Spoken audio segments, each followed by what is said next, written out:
Hello students, मैं हूं खुशबू शर्मा। आप देख रहे हैं वीकेएस बायो एजुकेशन। स्टूडेंट्स, हमारा टॉपिक चल रहा था पुष्पीय पादपों में लैंगिक जनन। तो स्टूडेंट्स, आज हम हमारा ये जो टॉपिक है ये पूरा कंप्लीट कर लेंगे। इसके अंदर जो लास्ट इस टॉपिक का जो लास्ट पॉइंट है वो है बीज और फल और अनिषेक फलन, अनिषेक जनन। उसके बारे में आज हम पूरा डिटेल में पढ़ेंगे। तो स्टूडेंट्स, यदि आपको ये पूरा लेक्चर अच्छे से समझना है तो आप मेरे चैनल को सब्सक्राइब कर लीजिए और आप मेरे पीछे की सारी वीडियोस देखिए ताकि आपको ये पूरा चैप्टर अच्छे से समझ में आ जाएगा।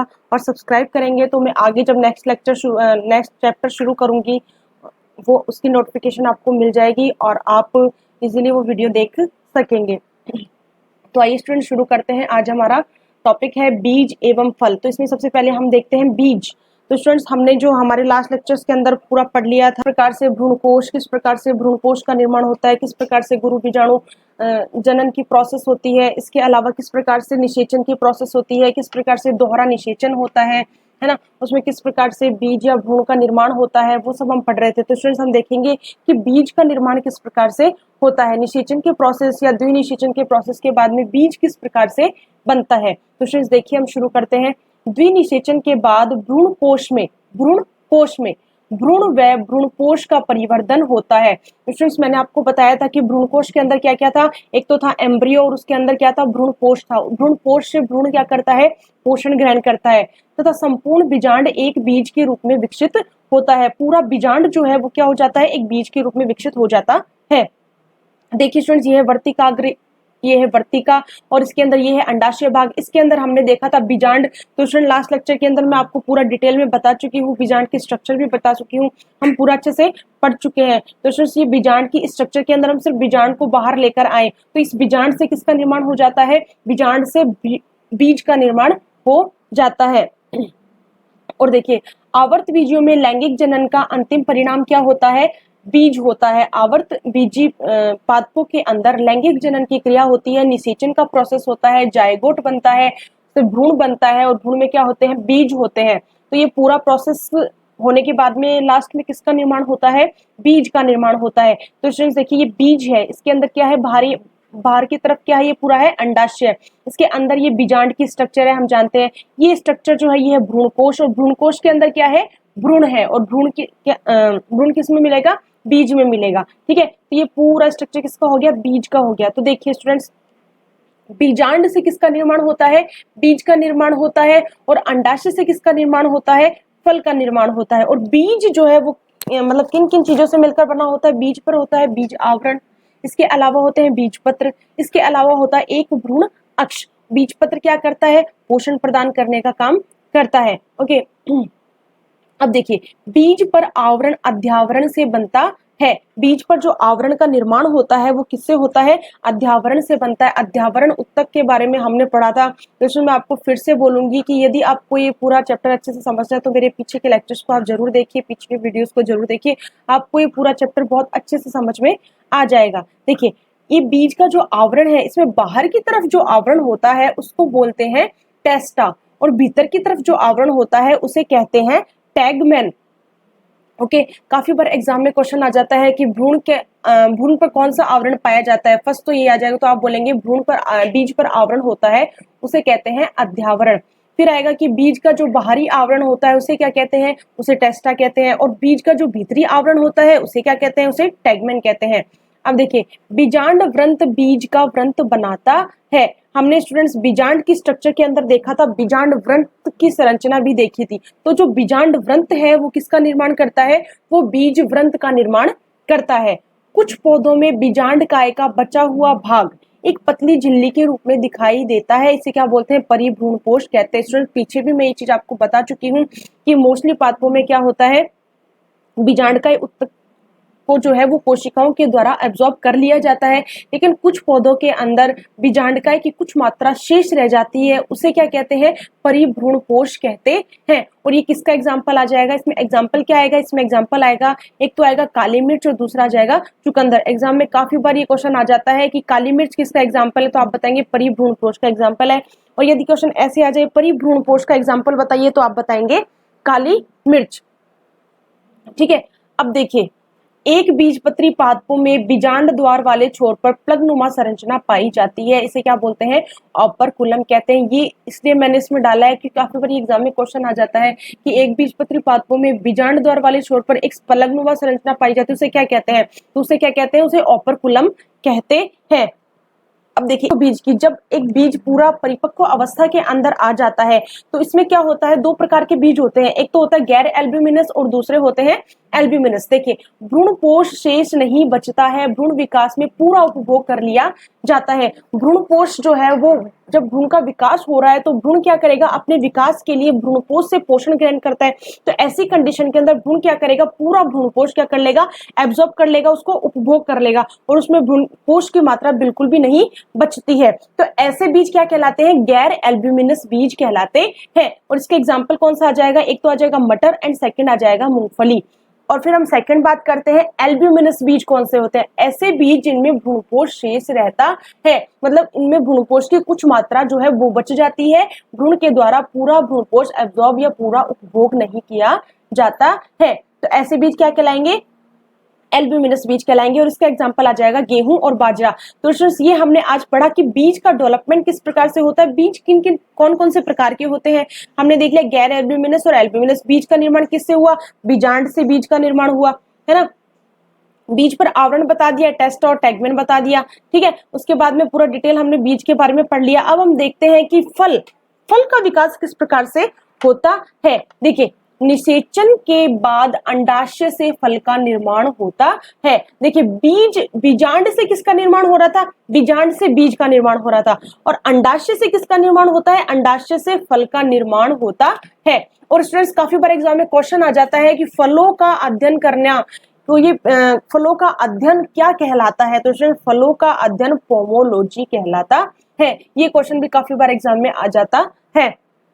अब देखिए निषेचन के बाद बीजांड व अंडाशय भित्ति में संश्लेषित वृद्धि हार्मोन के प्रभाव से अंडाशय ऊतकों में तेजी से कोशिका विभाजन होता है। देखिए निषेचन के बाद में क्या हो जाता है, बीजांड और अंडाशय भित्ति के अंदर क्या होता है, वृद्धि हार्मोन के प्रभाव से क्या होता है, अंडाशय ऊतकों में तेजी से कोशिका विभाजन शुरू हो जाता है। अंडाशय ऊतकों में, ठीक है, जिससे अंडाशय भित्ति या फल भित्ति, जिससे क्या होता है, अंडाशय भित्ति किस में परिवर्तित हो जाती है, अंडाशय भित्ति फल भित्ति में परिवर्तित हो जाती है। कौन सी कंडीशन के बाद, निषेचन होने के बाद क्या होता है, अंडाशय भित्ति में क्या होता है, तेजी से उसके ऊतकों में क्या होता है, कोशिकाओं का विभाजन शुरू हो जाता है और अंडाशय भित्ति फल भित्ति में परिवर्तित हो जाती है। अब देखिए फल भित्ति के आधार पर फल दो प्रकार के होते हैं, एक होते हैं शुष्क फल और दूसरे होते हैं गुद्देदार फल। गुद्देदार फल, देखिए शुष्क फल ड्राई फ्रूट्स और दूसरे है गुद्देदार। गुद्देदार मतलब जिसके जूसी फ्रूट्स या मतलब जिन फलों के अंदर गुद्दा पाया जाता है और उस गुद्दे वाले भाग को हम खाते हैं तो वो फल होते हैं गुद्देदार फल। अब शुष्क फल आप समझ रहे होंगे, ड्राई फ्रूट्स की बात कर रही हूँ मैं, जो हम मोस्टली नॉर्मल लैंग्वेज में हम काम में लेते हैं, जैसे काजू पिस्ता बादाम। लेकिन यहाँ वो शुष्क फल की बात नहीं हो रही है, यहाँ पर उस शुष्क फल की बात हो रही है जो फल भित्ति के आधार पर है। फल भित्ति के आधार पर जो फल है वो उसको बोलेंगे हम शुष्क फल। देखिए इसमें फल भित्ति बहुत पतली होती है और अन्य भागों में विभाजित नहीं होती है। इसमें क्या होता है, फल भित्ति का विभाजन नहीं होता है। उसमें देखिए अंडाशय भित्ति में विभाजन से तो फल भित्ति बन रही थी, लेकिन फल भित्ति में विभाजन नहीं होता। फल भित्ति एक पतली होती है, पतली सी झिल्ली के रूप में पाई जाती है। और शुष्क फल के एग्जाम्पल यदि हम लेते हो सरसों, गेहूं और मूंगफली, ये किसके एग्जाम्पल है, शुष्क फल के एग्जाम्पल है। स्टूडेंट्स काफी बार एग्जाम में ये क्वेश्चन भी आ जाता है कि सरसों शुष्क फल है या गुद्देदार फल है, आपको ऑप्शन दे देंगे 4, तो सरसों, गेहूं और मूंगफली क्या है, शुष्क फल है। एंड सेकंड वन हम देखते हैं गुद्देदार फल। देखिए इनमें पेरिकार्प 3 भागों में विभाजित होती है। कितने भागों में विभाजित होती है स्टूडेंट्स, 3 भागों में विभाजित होती है। पेरिकार्प का मतलब क्या हो जाएगा, फल भित्ति। पेरिकार्प को क्या बोलते हैं, फल भित्ति। अब देखिए कौन कितने भागों में और कौन कौन से भाग होते हैं। देखिए एक तो बनती है उस फल के ऊपर बाह्य फल भित्ति, उसको बोलते हैं एपिकार्प। एक बनती है मध्य फल भित्ति, उसको बोलते हैं मीजोकार्प। और एक बनती है अंतः फल भित्ति, उसको बोलते हैं एंडोकार्प। इन तीनों फल भित्तियों से मिलकर एक गुद्देदार फल का निर्माण होता है। तो स्टूडेंट हम मोस्टली फ्रूट्स खाते हैं, लेकिन हमने कभी ध्यान नहीं दिया कि इस फ्रूट का बाह्य भाग क्या है, इसका मध्य भाग क्या है और इसका अंतः भाग क्या है। तो देखिए हम देखते हैं हम एग्जाम्पल लेंगे, आम का ले लेंगे, संतरे का ले लेंगे, नारियल का ले लेंगे, अमरूद का ले लेंगे। तो स्टूडेंट्स ये मैंने थोड़ा सा अच्छे से अलग अलग डिफाइन कर दिया है। ये देखिए, ये है एपिकार्प, ये है मेसोकार्प और ये है एंडोकार्प। तो देखिए, आम की जब हम बात करें तो आम के अंदर जो उसका बाह्य छिलका होता है, उसका जो बाह्य जो येलो कलर का या ग्रीन कलर का जो आवरण होता है, जो छिलका होता है, वो उसका कौन सा भाग है, वो उसकी बाह्य फल भित्ति है, उसको बोलेंगे एपिकार्प। ठीक है। इसके अलावा आम का जो गुद्देदार भाग है उसको बोलेंगे हम मध्य फल भित्ति, मेसोकार्प। इसके अलावा आम की जो गुठली होती है, जो बहुत ठोस होती है, उसको क्या बोलते हैं, एंडोकार्प कहते हैं। ठीक है। इसके अलावा दूसरा एग्जांपल यदि हम ले तो नारियल का लेते हैं। स्टूडेंट्स, हम नारियल का पानी पीते हैं, जो ग्रीन कलर का बाहर की तरफ आवरण होता है उसमें पानी होता है और उसको हम स्ट्रॉ से पीते हैं। तो उस नारियल का जो बाहर का ग्रीन कलर का छिलका है उसको बोलते हैं एपिकार्प। ओके। तो काफी बार एग्जाम में ये क्वेश्चन आ जाता है कि नारियल का जो बाह्य आवरण है उसको क्या बोलते हैं, एपिकार्प कहते हैं। इसके अलावा मेसोकार्प कौन सा भाग रहेगा नारियल के अंदर, जो नारियल हम मतलब जिस नारियल को हम फोड़ते हैं और उसके अंदर से जो सफेद भाग होता है उसको हम खाते हैं, है ना, उसके बाहर की तरफ रेशे पाए जाते हैं, उन रेशों को हटाकर उसके बाद ही हम उसको जो है फोड़कर उसको खाने के लिए काम में लेते हैं। तो उसका जो बाहरी ब्राउन कलर के जो रेशेदार भाग होते हैं, जो छिलके जैसे रेशे होते हैं, वो उसका कौन सा भाग है, वो उसका मेसोकार्प भाग होता है। और एंडोकार्प भाग की हम बात करें तो जब छिलके उतार लिए हैं, जब वो रेशे हटा दिए हैं, जब वो जूट हटा दी जाती है, तो अंदर एक ठोस आवरण पाया जाता है और उस आवरण को फोड़ते हैं जब हम, तो उसके अंदर से व्हाइट कलर का नारियल निकलता है। तो जो ठोस आवरण है, वो ठोस आवरण क्या है, वो ठोस आवरण एंडोकार्प कहलाता है। ठीक है स्टूडेंट्स। फिर नेक्स्ट हम देखें तो संतरे का हम एग्जांपल ले तो संतरे के ऊपर जो येलो या ऑरेंज कलर का जो छिलका पाया जाता है वो क्या है, एपिकार्प, बाह्य फल भित्ति, है ना। और छिलके के नीचे व्हाइट व्हाइट रेशे होते हैं, है ना। जब हम संतरे को खोलते हैं, छीलते हैं, तो उसमें क्या होता है कि संतरे और उस छिलके के बीच में व्हाइट व्हाइट रेशे दिखाई देते हैं, वो क्या है, वो मेसोकार्प है, वो मध्य फल भित्ति है ना। इसके अलावा संतरे की फलियां जब निकलती है तो उन फलियों के ऊपर भी एक पतली सी झिल्ली पाई जाती है, तो वो किसका एग्जाम्पल है, वो है एंडोकार्प का एग्जाम्पल है। काफी बार स्टूडेंट्स एग्जाम में इनमें से आपको एक क्वेश्चन पक्का पूछ लिया जाता है और हम कंफ्यूज हो जाते हैं कि ये है एपिकार्प है, मेसोकार्प है या एंडोकार्प है। तो आप इसको बहुत अच्छे से समझ लीजिए, और बाकी मैंने यहाँ पर एक टेबल के थ्रू अच्छे से इसको शो कर दिया है। ठीक है। तो स्टूडेंट्स, ये तो बात हो गई थी हमारी फल भित्ति के आधार पर फल के प्रकार। तो एक तो हमने देखे शुष्क फल, दूसरे हमने देखे गुद्देदार फल। ठीक है। फिर हम बात करते हैं अस्थिल फल कौन से होते हैं। अस्थिल फल क्या होते हैं, ये छोटा सा मैंने नोट के रूप में डाल दिया है।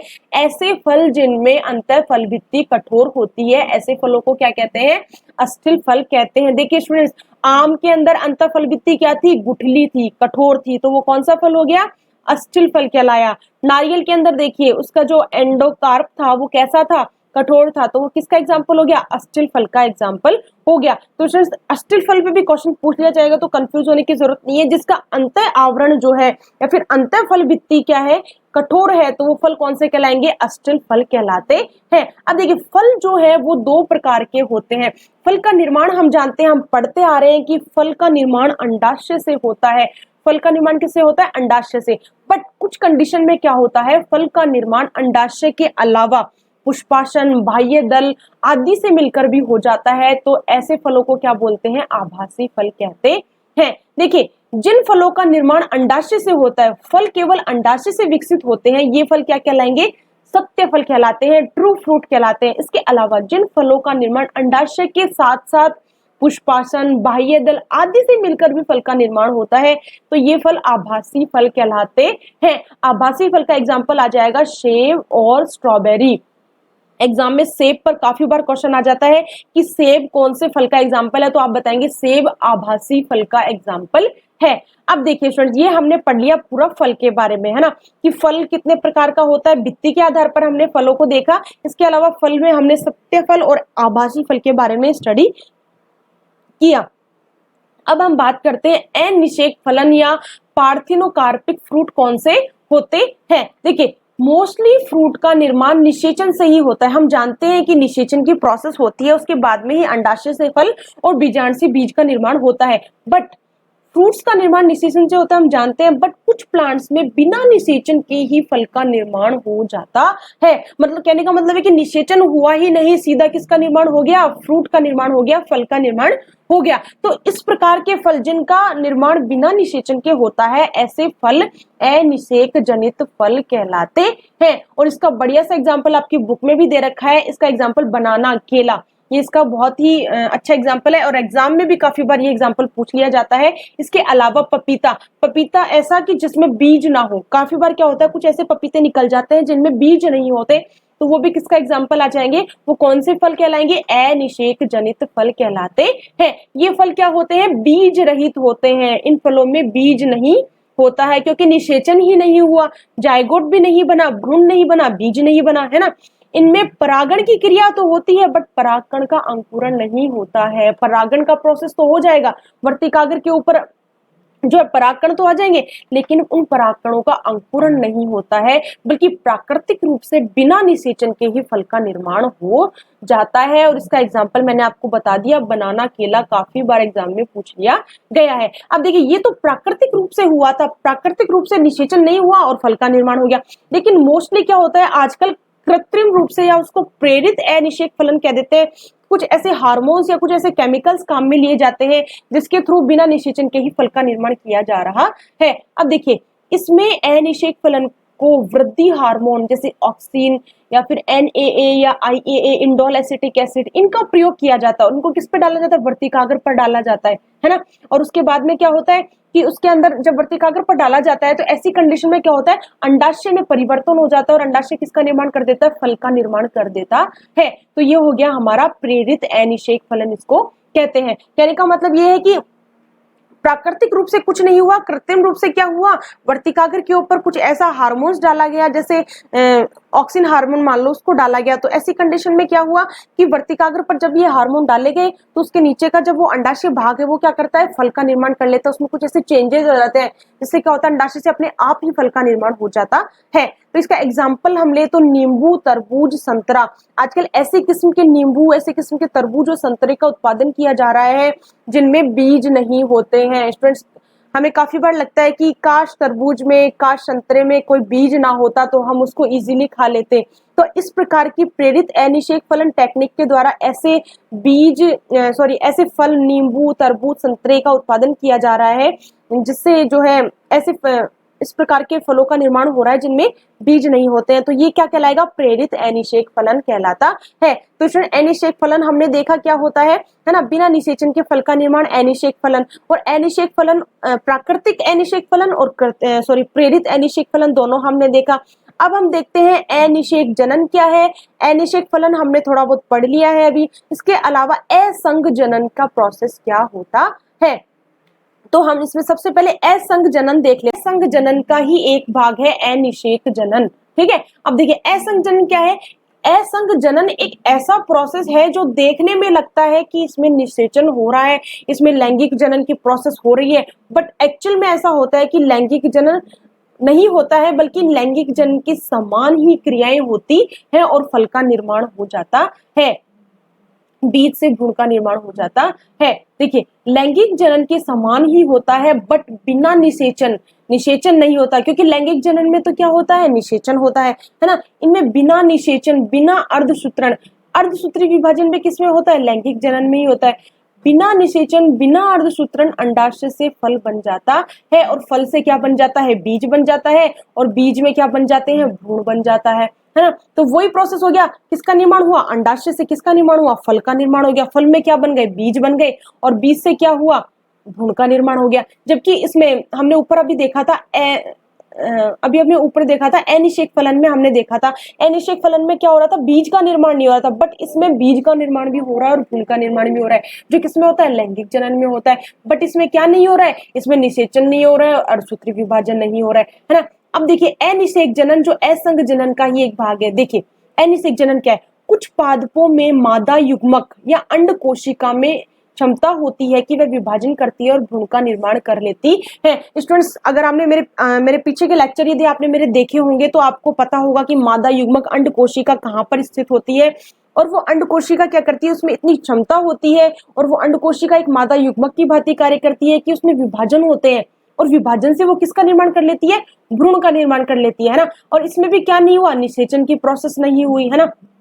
और ये जो भ्रूण बनेगा ये कैसा बनेगा, अगुणित भ्रूण बनता है। इसको क्या बोलते हैं, अगुणित, है ना, क्योंकि यह अंडकोशिका से ही बनाया गया है और यह प्रोसेस क्या कहलाता है, अनिषेक जनन कहलाता है। और इसका बहुत अच्छा एग्जाम्पल है अंगूर। तो आई थिंक आपको समझ में आ गया होगा कि अनिषेक जनन प्रोसेस क्या है। अनिषेक जनन में मैंने आपको क्या बताया, किस कैसे निर्माण हो रहा है, मादा युग्मक अंडकोशिका, अंडकोशिका एक मादा युग्मक की भांति कार्य करती है। वो अंडकोशिका क्या करती है, विभाजन करती है, विभाजन से किसका निर्माण कर लेती है, भ्रूण का निर्माण कर लेती है। और एग्जाम्पल मैंने आपको बता दिया अंगूर। फिर हम बात करें असंग जनन, मैंने आपको बताया था कि प्रोसेस वही लैंगिक जनन के समान है, बट निषेचन नहीं होता है, अर्धसूत्री विभाजन नहीं होता है, लेकिन फल व बीज व भ्रूण का निर्माण हो जाता है। और यह जो भ्रूण बनता है यह कैसा बनता है, द्विगुणित बनता है। जो लैंगिक जनन में भी क्या होता है, भ्रूण कैसा होता है, द्विगुणित होता है।